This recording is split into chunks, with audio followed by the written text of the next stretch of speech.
આ વિડીયોમાં આપણે જોઈએ ઇન્વર્સ મેટ્રિક્સ. તો ઇન્વર્સ મેટ્રિક્સની ડેફિનેશન શું થશે અને એનું ઇન્વર્સ મેટ્રિક્સ આપણો ક્યારે એક્ઝિસ્ટ હોય અને ક્યારે આપણે એને ડિફાઇન કરી શકીએ. તો ઇન્વર્સ મેટ્રિક્સ માટેની કન્ડિશન કે જો આપણને કોઈ સ્ક્વેર મેટ્રિક્સ એ આપેલો હોય of order n cross n, તો એનો જે ઇન્વર્સ હોય એ કઈ રીતે સિમ્બોલાઇઝ થાય, આ રીતે એ ઇન્વર્સ, અને એ ડિફાઇન થાય adjoint of matrix A by determinant of matrix A. હવે ઇન્વર્સ મેટ્રિક્સ એક્ઝિસ્ટ હોવા માટેની કન્ડિશન શું થશે, તો જે ડિટર્મિનન્ટ હોય મેટ્રિક્સનું એ કમ્પલસરી નોન ઝીરો હોવું જોઈએ, કારણ કે એ ક્યાં આપ્યું, ડિનોમિનેટરની અંદર, છેદની અંદર. એટલે એની વેલ્યુ કેવી થવી જોઈએ, નોટ ઇક્વલ ટુ ઝીરો.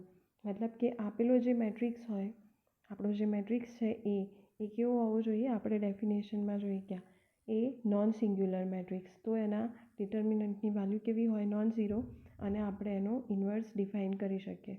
તો હવે આપણે કોઈ એક્ઝામ્પલ લઈએ અને એનો ઇન્વર્સ મેટ્રિક્સ ફાઇન્ડ કરીએ. તો અહીંયા આપણે મેટ્રિક્સ એ તરીકે લઈએ 3x3નો એક મેટ્રિક્સ 1 2 2 2 1 2 2 2 1. આપણે એની અંદર એલિમેન્ટ્સ લીધા 3x3નો મેટ્રિક્સ. હવે આપણે સૌથી પહેલી કન્ડિશન કઈ ચેક કરવાની કે આપેલા મેટ્રિક્સનો જે ડિટર્મિનન્ટ હોય એની વેલ્યુ નોન ઝીરો થવી જોઈએ. તો પહેલાં મેટ્રિક્સને આપણે ડિટર્મિનન્ટમાં કન્વર્ટ કરી દઈએ. તો ડિટર્મિનન્ટમાં કન્વર્ટ કરવા માટે કંઈ નહીં કરવાનું, ખાલી જે મેટ્રિક્સનો સિમ્બોલ હોય સ્ક્વેર બ્રેકેટ એની જગ્યાએ આપણે એને વર્ટિકલ લાઇન્સની વચ્ચે લખીએ. હવે ડિટર્મિનન્ટની વેલ્યુ ફાઇન્ડ કરીએ. તો વેલ્યુ આપણે કઈ રીતે ફાઇન્ડ થાય આગળ જોઈ ગયા. તો 1 એઝ ઇટ ઇઝ. હવે 1 જે રો અને કોલમમાં હોય એને હાઇડ કરીએ, એની સિવાયના જે એલિમેન્ટ્સ વધ્યા એનું ડિટર્મિનન્ટ લઈએ. એમાં મેઇન ડાયગોનલના એલિમેન્ટ્સનું મલ્ટિપ્લિકેશન. તો પહેલાં કોનું થશે, 1 × 1, વચ્ચે આવશે સિમ્બોલ માઇનસ, એટલે કે માઇનસ સાઇન સિન્ટેક્સ તરીકે, અને પછી 2 × 2 4. એ જ રીતે -2 એની સાથે એ રો અને કોલમના એલિમેન્ટ્સને હાઇડ કરી દઈએ. તો 2 × 1 2, વચ્ચે આવશે -2 × 2 4, અને +2 આ રહ્યા. હવે એની રો અને કોલમના એલિમેન્ટ્સને આપણે હાઇડ કરી દઈએ. એની સિવાયના એલિમેન્ટ શું થશે, 2 × 2 4 -2 × 1, એટલે કે 2. હવે આનું સાદું રૂપ આપી દઈએ તો 1 - 4 - 3 × 1 એટલે -3. આનું થશે -2 × -2 +2 × 2 એટલે 4, અને અહીંયા વધશે 4 - 2 એટલે 2 2 × 2 4. તો કેટલા થાય, 8 - 3 = 5, નોટ ઇક્વલ ટુ 0. અને જો ડિટર્મિનન્ટની વેલ્યુ નોટ ઇક્વલ ટુ 0 હોય, મતલબ કે આપણો જે ઇન્વર્સ મેટ્રિક્સ હોય એ એક્ઝિસ્ટ હોય. હવે આપણે એને ડિફાઇન કરીએ. તો ડિફાઇન કરવા માટે એની ડેફિનેશનમાં જોઈ ગયા કે શું ફાઇન્ડ કરવું પડે, આપણે એડજોઇન્ટ. એડજોઇન્ટ આપણે આગળના વિડીયોની અંદર જોઈ ગયા કઈ રીતે ફાઇન્ડ થાય. તો એના પહેલાં સ્ટેપની અંદર આપણને જે મેટ્રિક્સ આપેલો હોય એનો ડિટર્મિનન્ટ જે ઓલરેડી આપણે લખી દીધો, તો ફરીથી આપણે એ રિપીટ નહીં કરીએ. હવે આ ડિટર્મિનન્ટના બધા એલિમેન્ટ્સ માટે આપણે ડાયરેક્ટ હવે શું ફાઇન્ડ કરીશું, કોફેક્ટર, અને એને આપણે મેટ્રિક્સના ફોર્મમાં મૂકી દઈએ. તો હવે આના કોફેક્ટર ફાઇન્ડ કરીએ આપણે. તો કોફેક્ટર માટે સૌથી પહેલાં મેટ્રિક્સ ડ્રો કરી લઈએ.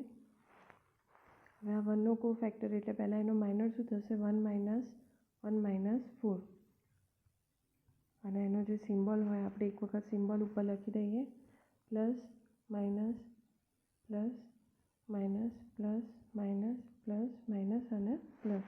એટલે જે પ્રમાણે અહીંયા આપણે સિમ્બોલ લખીએ એ પ્રમાણે આગળ એ વેલ્યુથી મલ્ટીપ્લાય કરીશું. પ્લસ હોય તો +1 અને માઇનસ સિમ્બોલ હોય તો -1થી. એ જ રીતે 2નો માઇનર કેટલો થશે, તો એની રો કોલમના એલિમેન્ટ સાઇડ કરીએ તો 2 × 1 એટલે 2, વચ્ચે આવશે માઇનસ સાઇન, 2 × 2 એટલે 4, અને એની સાઇન ઉપર માઇનસ આપી તો અહીંયા આપણે માઇનસથી મલ્ટીપ્લાય કરી દઈએ. એ જ રીતે કોફેક્ટર ઓફ 2, તો એના રો અને કોલમના એલિમેન્ટ સાઇડ કરીએ તો 2 × 2 4 -2 × 1 એટલે 2, એની પ્લસ સાઇન, તો આગળ કોઈ મલ્ટિપ્લિકેશન નહીં થાય. હવે આ 2નો કોફેક્ટર, તો એની રો કોલમના એલિમેન્ટ સાઇડ કરીએ તો 2 × 1 એટલે 2, વચ્ચે આવશે માઇનસ સાઇન, પછી 2 × 2 એટલે 4, અને કારણ કે એની નીચે માઇનસ સાઇન આપી તો અહીંયા માઇનસથી મલ્ટીપ્લાય કરીએ.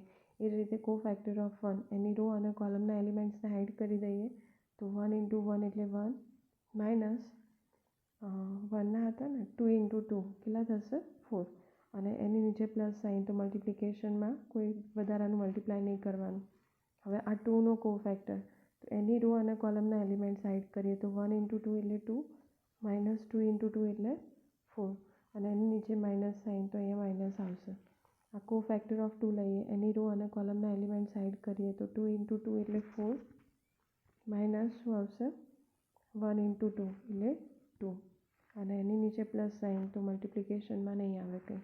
એ જ રીતે કોફેક્ટર ઓફ 2 એની કોલમને રોના એલિમેન્ટ સાઈડ કરીએ તો 1 × 2 2 માઇનસ 2 × 2 4 અને કારણ કે એની નીચે માઇનસ સાઇન આપી તો માઇનસ અને એ જ રીતે હવે છેલ્લો એલિમેન્ટ 1 1નો કોફેક્ટર એના કોલમને રોના એલિમેન્ટ સાઈડ કરીએ તો 1 × 1 એટલે 1 માઇનસ 2 × 2 4 અને પ્લસ સાઇન એટલે એમાં પણ મલ્ટિપ્લિકેશનમાં કંઈ નહીં આવે.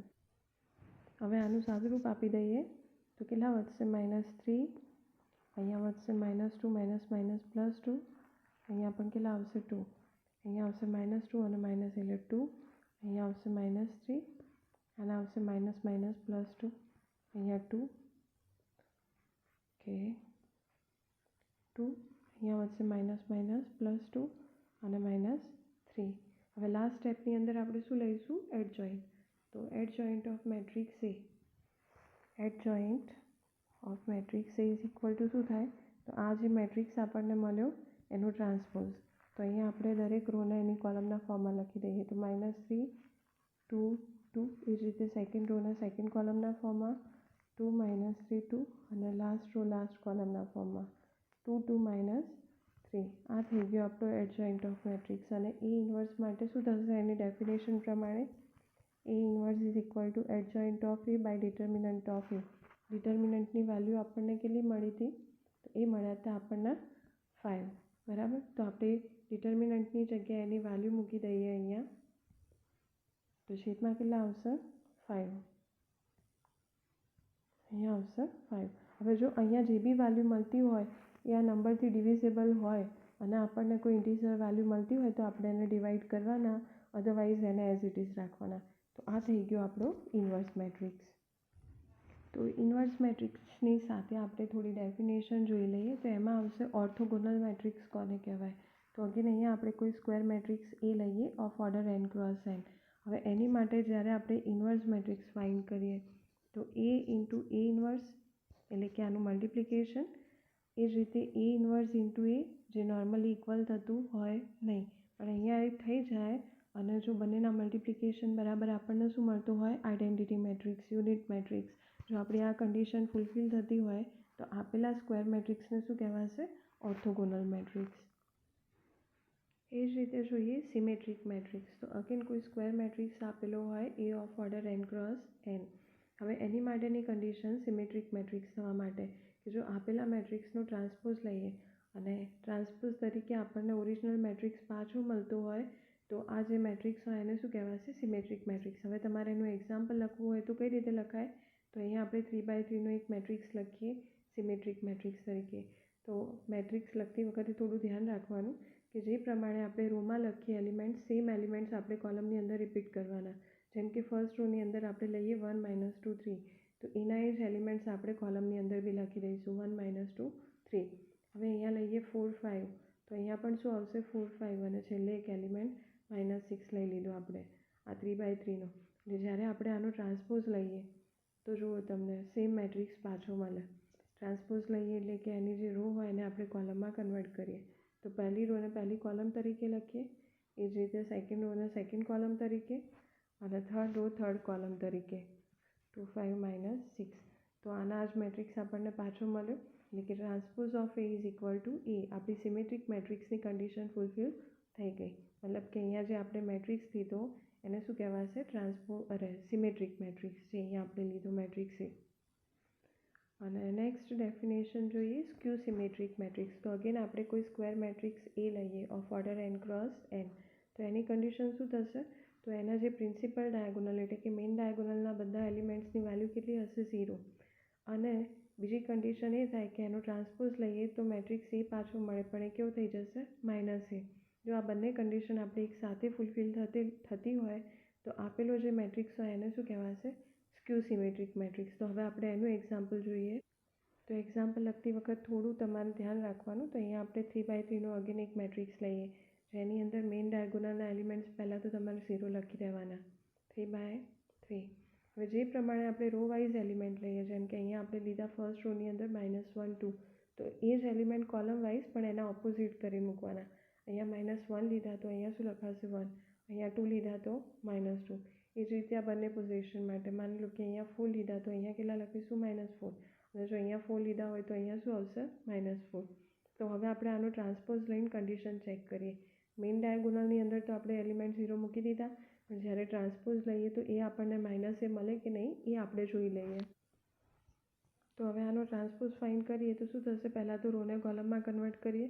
તો ફર્સ્ટ રો આપણી ફર્સ્ટ કોલમ થાય એટલે કે 0 -1 2. એ જ રીતે સેકન્ડ રો સેકન્ડ કોલમ 1 0 4, અને થર્ડ રો થર્ડ કોલમ -2 -4 0.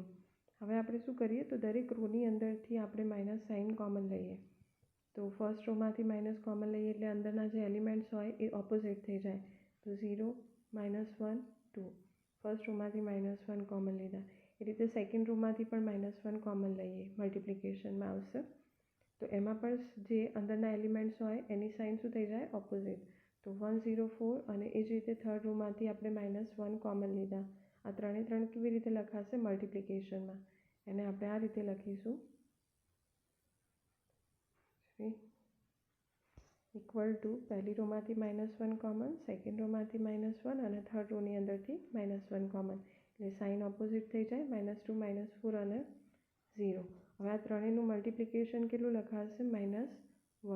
એટલે શું થઈ જાય ઇક્વલ ટુ માઇનસ, અને પછી આપેલો જે મેટ્રિક્સ હોય તો એ મેટ્રિક્સ આપણો કયો થાય તો આપણે એને કમ્પેર કરી દઈએ 0 -1 2. જુઓ તમે જોઈ લો આપણો જે હતો એ 0 -1 2.